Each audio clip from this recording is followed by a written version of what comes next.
ہر قدم پر دیکھا کرو کہ حضور اکرم صلی اللہ علیہ وسلم نے اس وقت کیا کیا ہے. اگر وہ کام اس وقت ہو رہا ہے تو ہم دین پر ہیں، اگر کام اس وقت نہیں ہو رہا ہے تو ہم بے دینی پر ہیں. جس وقت کا جو عمل ہے اس عمل کو اس وقت میں کرنا سنت ہے. جس وقت کی جو دعا ہے اس دعا کو اس وقت میں پڑھنا سنت ہے. دعاؤں کی خاصیتیں بھی جب ظاہر ہوں گی جب ان دعاؤں کو ان اوقات میں کریں جن اوقات میں حضور اکرم صلی اللہ علیہ وسلم نے ان دعاؤں کا اہتمام کیا ہے. نماز کے بعد کیا دعائیں ہیں، نماز کے بعد کے کیا اذکار ہیں. اگر اس کو سوچنے چھوڑ دیا تو گویا اس عمل کا مسنون وقت ختم ہو گیا. جس طرح فرض نماز کا وقت متعین ہے، اگر اس وقت میں نہ ہوا تو وہ فریضہ ادا نہیں ہوا. بالکل اسی طرح سنتوں کے لیے ہے کہ سنتوں کے لیے بھی اوقات متعین ہیں کہ آپ نے کس وقت کیا عمل کیا. آپ نے کس وقت اتنا صحابہ میں اتباع سنت تھا. اللہ اکبر. عبداللہ ابن عمر رضی اللہ تعالیٰ عنہ اتباع سنت اتنا زیادہ کرتے تھے کہ دیکھنے والے کہتے تھے کہ اگر تم ان کو دیکھ لو تو شاید ان کو دیوانہ سمجھو، شاید ان کو دیوانہ سمجھو. جو آپ کو کرتے ہوئے دیکھا ہے وہ کرتے تھے، یعنی اگر تم دیکھو تو شاید ان کو دیوانہ سمجھو. اتنا اتباع سنت. راستے پر چلتے چلتے چلتے چلتے عبداللہ بن عمر رضی اللہ تعالیٰ عنہ راستے سے ہٹ کر ایسے گھوم گئے. سب راستے پہ چل رہے، عبداللہ بن عمر راستے سے ہٹے اور راستے سے ہٹ کر چلے، پھر آگے گھوم کے راستے پر آئے. لوگوں نے کہا کہ عبداللہ بن عمر یہ تم نے کیا کیا، راستہ تو سیدھا تھا، تم ادھر سے کیوں گھوم کر آئے. اور فرمانے لگے کہ میں نے ایک سفر میں حضور اکرم صلی اللہ علیہ وسلم کو اسی طرح کرتے ہوئے دیکھا تھا، میں نے بھی ایسے ہی کیا. مدینہ منورہ سے دور کسی جنگل میں ویرانے میں ایک درخت تھا. عبداللہ بن عمر رضی اللہ تعالیٰ اس درخت کو پانی دینے کے لیے جایا کرتے تھے. اس درخت کو پانی دینے جاتے تھے، حالانکہ وہ کوئی پھلدار درخت نہیں تھا، ایسے کوئی پھل آتا ہو یا اس درخت کی کوئی افادیت ہو. اس درخت کو پانی دیتے. جب بھی مستقل ہو جاتے اس درخت کو پانی دیتے. لوگوں نے کہا کہ یہ آپ کیوں اس کا اہتمام کرتے ہیں، یعنی کہ میں نے حضور اکرم صلی اللہ علیہ وسلم کو اس درخت کے نیچے اس درخت کے قریب ایک مرتبہ قضاء حاجت کرتے ہوئے دیکھا. ایک مرتبہ آپ نے یہاں قضاء حاجت کی ہے تو میں چاہتا ہوں کہ جہاں حضور اکرم صلی اللہ علیہ وسلم ایک مرتبہ آپ نے تشریف فرما ہوئے وہاں وہ جگہ ہم کہیں بھول نہ جائیں. اتنا اہتمام کہ میں نے آپ کو یہاں آتے ہوئے دیکھا ہے. تو جو صحابہ آپ کی عادت اور ضرورت میں اتنا زیادہ اتباع کرتے ہیں وہ عبادات میں آپ کا کتنا اتباع کرتے ہوں گے. نماز کے بعد کے اذکار تو عبادت ہے نا، نماز کے بعد کے اذکار تو عبادت ہیں. جب عادت میں اور ضرورت میں اتنا اتباع ہے تو عبادت میں اتنا اتباع ہونا چاہیے. اس لیے یاد رکھو اسلام کا حسن اور ادب صرف اتباع سنت میں ہے. اگر اتباع سنت نہیں ہے تو اسلام کا حسن نہیں ہے. اسلام کی جاذبیت اتباع سنت میں ہے. اسلام کی جاذبیت اتباع سنت میں ہے. وہ رعب جس سے حضور اکرم صلی اللہ علیہ وسلم کی مدد کی گئی ہے، اللہ نے وہ رعب قیامت تک کے لیے سنتوں میں رکھ دیا. رعب سنتوں میں رکھ دیا ہے. لیکن افسوس کی بات یہ ہے کہ ہمارا مجمع اس کا عادی نہیں ہے، اس سے بالکل غافل ہے. اس سے بالکل غافل ہے. کس وقت حضور اکرم صلی اللہ علیہ وسلم نے کیا کیا، میں نے اس وقت وہ کیا یا نہیں کیا، اس فکر سے سب اللہ مجھے معاف فرمائے، اس فکر سے سب غافل ہے. اور یہ سوچنا کہ بھئی میں تو کر ہی رہا ہوں، کوئی دوسرا کر رہا ہے یا نہیں کر رہا، یہ سمت کا کام نہیں ہے. یہ سمت کا کام نہیں ہے کہ کوئی کرے یا نہ کرے میں تو کر رہا ہوں. یہ سمت کا کام نہیں ہے. اپنے برابر والے کو پکڑ لو, متوجہ کرو کہ بھئی نماز کے بعد کی تسبیحات, نماز کے بعد کے اذکار اور نماز کے بعد کی دعائیں انشاءاللہ کریں گے نا اس کا اہتمام. جی ہاں, اپنے آپ کو پابند بناؤ, کیونکہ دین کا ادب, دین کا حسن وہ اتباع سنت میں ہے. اتباع سنت کے بغیر تو دین کامل ہوتا بھی نہیں ہے. فرائض تو اسلام میں داخلے کی شرائط ہیں. فرائض اسلام میں داخل ہونے کی شرائط ہیں, بغیر فرائض کے تو اسلام ہی نہیں ہے. یہ تو دخول اسلام کی شرائط ہے. لیکن اتباع سنت کہ یہ اسلام کا حسن ہے, اسلام کی جاذبیت ہے اور اسلام کا کمال ہے. اسلام کا کمال اتباع سنت میں ہے. اس لیے دوسروں کو اس کی دعوت بھی دیا کرو, دوسروں کو اس کی دعوت بھی دیا کرو. ایک دعوت تو یہ ہے کہ آدمی بیان کر لے, ایک دعوت یہ ہے کہ جس وقت اس عمل کا موقع ہے اس وقت اس عمل کو دوسروں سے بھی کروا دے پیار محبت سے. تذکیر جو ہے وہ صرف, میری بات دھیان سے سننا, تذکیر صرف واعظ و نصیحت نہیں ہے. تذکیر صرف واعظ و نصیحت نہیں ہے, بلکہ تذکیر کا مطلب یہ ہے کہ جس وقت جس عمل کا موقع ہے اس وقت اس عمل کو دوسروں کو یاد دلاؤ. اس وقت اس عمل کا موقع ہے اس وقت اس عمل کو یاد دلاؤ. آپ نے تقریر تو کر لی لیکن عمل کے وقت وہ عمل یاد نہ دلایا تو وہ عمل وجود میں نہیں آئے گا, کیونکہ اس عمل کے وقت آپ نے عمل یاد نہیں دلایا. یہ بات ہے نا. ڈاکٹر نے تو دوائیں ساری بتلا دی لیکن دوا کھانے کے وقت وہ دوا یاد نہ آئی اور اس کا وقت نکل گیا, تو ڈاکٹر یہ کہے گا یہ دوا اس وقت کھاتے تو فائدہ ہوتا, اس وقت کھانے سے فائدہ نہیں ہوگا. جب دواؤں کے لیے یہ اصول ہے تو دعاؤں کے لیے کیا اصول ہوگا, بولو تو صحیح کچھ. دوائیں جن سے شفا یقینی نہیں ہے, جب اس کے لیے اصول یہ ہے تو اس کے وقت کے بدل جانے سے اس کی خاصیت ختم ہو جاتی ہے. تو دعائیں یقینی ہیں, ان کے اوقات کے بدل جانے سے ان کی خاصیت کیسے باقی رہے گی؟ جی ہاں, یہ غور کرنے کی بات ہے. کس وقت کا کیا ذکر ہے, کس وقت کی کیا دعا ہے, اس کا اپنے آپ کو پابند بناویں.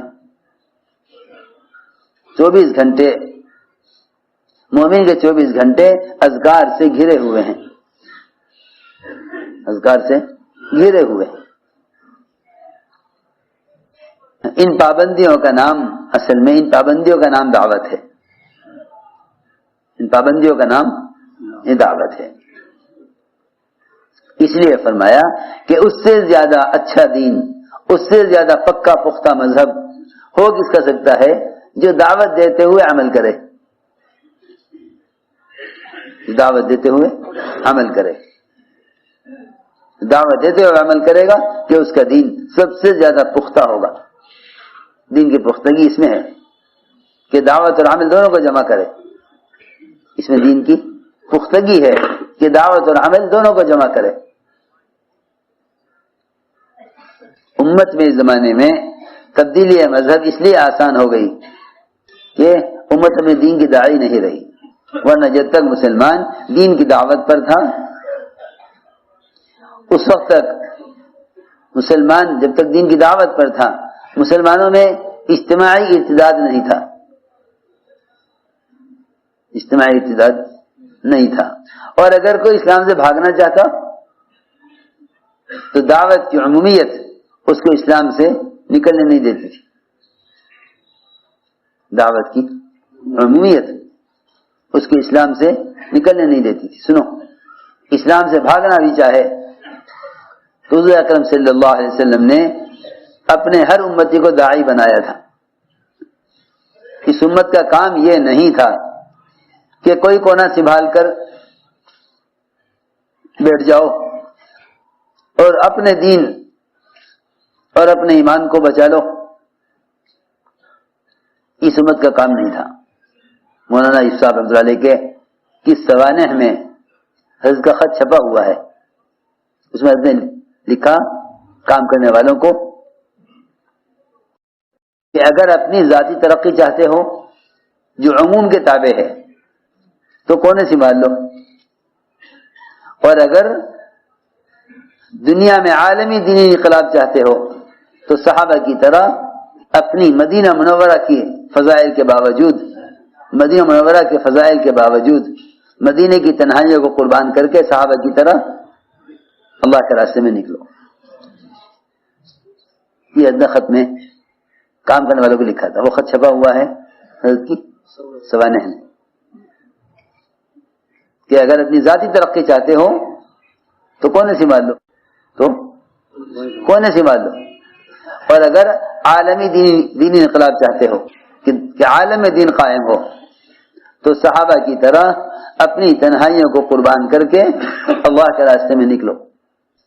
تو میں نے عرض کیا کہ اس امت کی ذمہ داری یہ نہیں ہے کہ اپنی ذات سے عمل کریں اور دوسروں کو ان کے حال پر چھوڑ دیں، بلکہ ابوبکر صدیق رضی اللہ عنہ نے آیت کے اس مفہوم کے خلاف خطبہ دیا کہ لوگوں تم لوگ کہتے ہو علیکم انفسکم لا یضرکم من ضل اذا اهتدیتم، کہ بھائی اپنا اپنا کام کرو، اپنا اپنا فکر کرو، دوسروں کو چھوڑو۔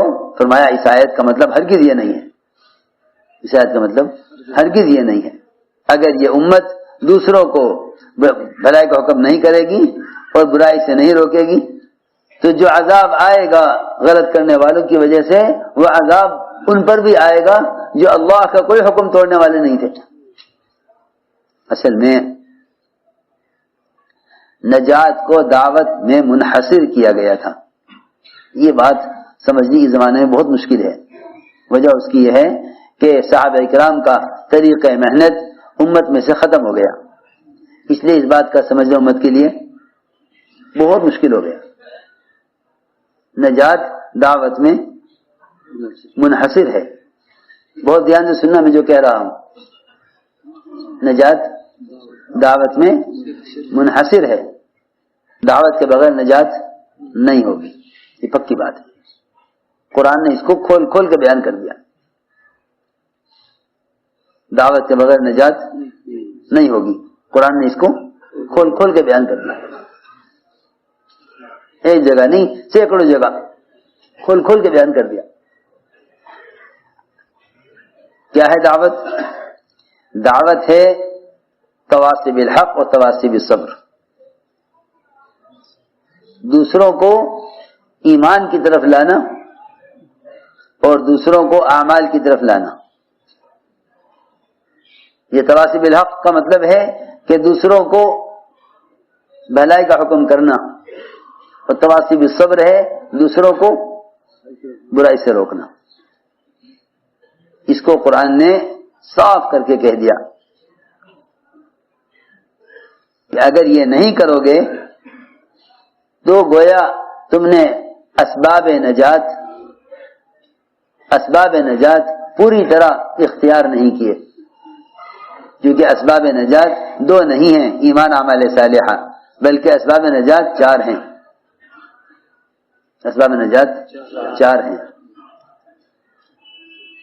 مفتی شفیع صاحب رحمۃ اللہ علیہ، اللہ تعالیٰ غریق رحمت کرے اور اونچے درجہ عطا فرمائے، دعوت کو ایسا کھولا ہے مفتی صاحب نے کہ امت کا بھولا ہوا سبق یاد دلایا، اور امت کا فرض منصبی یاد دلایا ہے۔ تو صاف لکھا مفتی صاحب نے کہ ایمان اور اعمال صالحہ صرف دو نہیں ہیں اسباب نجات، بلکہ اللہ نے اسباب نجات چار بیان کیے ہیں، ایمان، اعمال صالحہ، تواصی بالحق، تواصی بالصبر۔ ایمان لانا، اعمال صالحہ کرنا، دوسروں کو ایمان اور اعمال صالحہ پر آمادہ بھی کرنا، دو کام یہ بھی ہیں اس کے ساتھ۔ یہاں تک لکھا ہے کہ اگر کوئی شخص خود عمل نہ کرنے کی وجہ سے، کوئی شخص خود عمل نہ کرنے کی وجہ سے دوسرے کو عمل کا حکم نہ کرے، یا کوئی شخص خود گناہ کرنے کی وجہ سے دوسروں کو اس گناہ سے نہ روکے، تو فرمایا کہ یہ ایسا ہے جیسا کوئی شخص نماز چھوڑنے کی وجہ سے روزہ بھی چھوڑ دے۔ کہ نماز پڑھنا مستقل فریضہ ہے اور روزہ رکھنا مستقل فریضہ ہے. کیا یہ ممکن ہے کہ جو آدمی نماز نہ پڑھے وہ روزہ بھی نہ رکھے؟ بولو بھائی، ایسا ممکن ہے کہ بھائی آپ روزہ کیوں رکھ رہے ہیں جب آپ نماز نہیں پڑھتے؟ نماز مستقل فرض ہے، روزہ مستقل فرض ہے. سنو، اس طرح سمجھایا کہ نماز مستقل فرض ہے اور روزہ مستقل فرض ہے. ایک فریضے کو چھوڑنے کی وجہ سے دوسرا فریضہ چھوڑنے کی گنجائش نہیں ہوگی. اس طرح سمجھایا دعوت کو. ایک ایک امتی کو جا کر دعوت دینا، ایک ایک امتی کو منکر سے روکنا، یہ اس کی اپنی نجات کے لیے ضروری ہے. اگر یہ نہیں کر رہا ہے تو باوجود اس کے اللہ تعالیٰ کی اس کی عبادت کرنے کے اور اللہ تعالیٰ کی حکموں پر چلنے کے، نہ ماننے والوں پر جو عذاب آئے گا اس سے عبادت کرنے والے بھی بچ نہیں سکیں گے. یہ تو حدیث میں کھول کے بیان کر دیا، حدیث میں کھول کے بیان کر دیا کہ اللہ عذاب سب پر ڈالیں گے. صحابی حدیث کے بیان کرتے ہوئے کہتے ہیں کہ میرے دونوں کان بہرے ہو جاویں، میرے دونوں کان بہرے ہو جاویں اگر میں نے حضور اکرم صلی اللہ علیہ وسلم کو یہ فرماتے ہوئے نہ سنا ہو. یہ فرماتے ہوئے نہ سنا ہو تو میرے دونوں کان بہرے ہو جائیں. یعنی اس روایت کو بیان کر کے کہ اللہ تعالیٰ عذاب سب پر لاویں گے، نجات صرف ان کو ملے گی، نجات صرف ان کو ملے گی جو دوسروں کو برائی سے روک رہے ہوں، ان کو نجات ملے گی. سنو، ایک جماعت چلی دعوت دینے کے لیے، ان لوگوں کو دعوت دینے کے لیے جن کی ہلاکت کا اللہ نے فیصلہ کر لیا تھا. روزانہ سنتے ہو منتخب میں حضرت نے روایت بھی نقل کی ہے اور اس سے متعلق روایتیں بھی نقل کی ہیں، اور قرآن کی آیت بھی لکھی ہے. تو اس قوم کے نیک لوگوں نے کہا کہ بھئی کیا فائدہ اس کام کے کرنے سے؟ سنو، کیا فائدہ وہاں جا کر دعوت دینے سے ان کو، کیونکہ اللہ تعالی نے ان کی ہلاکت کا فیصلہ کر لیا. اسی طرح کہا لِمَ تَعِظُونَ قَوْمًا اللَّهُ مُهْلِكُهُمْ، کہ تم کیوں جا کر نصیحت کر رہے ہو ایسے لوگوں کو جن کو اللہ نے ہلاک کرنے کا اور عذاب دینے کا فیصلہ کر لیا. اب کیا فائدہ ان کو دعوت دینے سے؟ دعوت دینے والوں نے کہا کہ ہم تو اس لیے ان کو دعوت دینے کے لیے جا رہے ہیں کہ ہم اللہ کے یہاں اپنی ذمہ داری کو پورا کرنے والے سمجھے جائیں. دعوت دینے والوں نے کہا کہ ہم تو اس لیے ان کو دعوت دینے کی